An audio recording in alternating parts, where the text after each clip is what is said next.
10 years ago, an 18-year-old died outside this studio from one punch to the back of the head. The people involved didn't intend that outcome. They saw a fight, not the lethal physics at play. Most martial arts and self-defense programs teach you techniques: a jab, a cross, a takedown. They give you specific reactions without explaining the underlying variables. You practice in the gym, but under real pressure it falls apart. You operate blind, trying to solve a complex problem without understanding the fundamental elements. You see a punch coming, but you don't see the attacker's emotional state, the biomechanics of the strike, or the concrete behind you. Without this framework, you gamble with your life, hoping a pre-programmed technique fits the exact circumstances. That is not fighting. That is hoping. The White Lotus system provides a complete scientific framework of combative elements. This is the periodic table for conflict. Just as the periodic table lets a chemist predict reactions, these 6 categories let you analyze and control outcomes.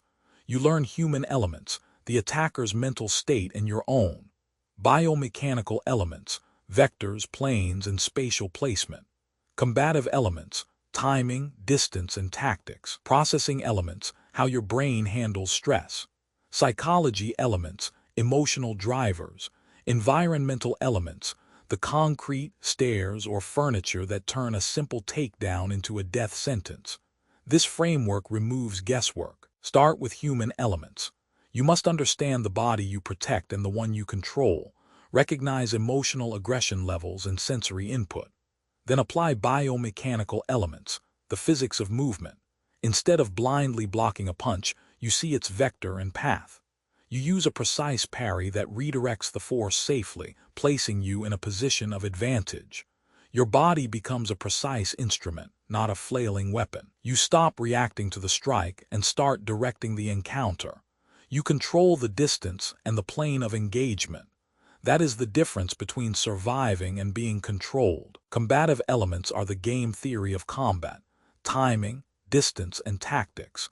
You seize the initiative and control the structure of the encounter. You recognize the 1-to-0 ratio when the attacker is on offense. You use positioning to break that rhythm.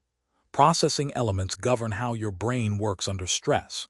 You train to function within the 3-moment window of recognition, formulation, and execution. You exploit the attacker's processing delays while defending against your own cognitive shutdown. Instead of freezing, you move through the moments deliberately. You turn chaos into a sequence you can manage. Psychology elements reveal the emotional drivers of conflict. You assess whether the attacker is unjustifiably secure or justifiably insecure. That dictates your strategic response, tactical dialogue, or positioning to de-escalate. Environmental elements are the often deadly third player: the concrete floor, stairs, lighting, furniture. You assess these before the encounter escalates. You choose a controlling grapple instead of a dramatic throw on concrete. You use the environment to your advantage or avoid its lethal variables. You do not add unnecessary risk. You control every factor you can. Training without this framework layers techniques on a foundation of vulnerability. You get better at throwing a punch, but no better at understanding when to throw it, where, or what happens next.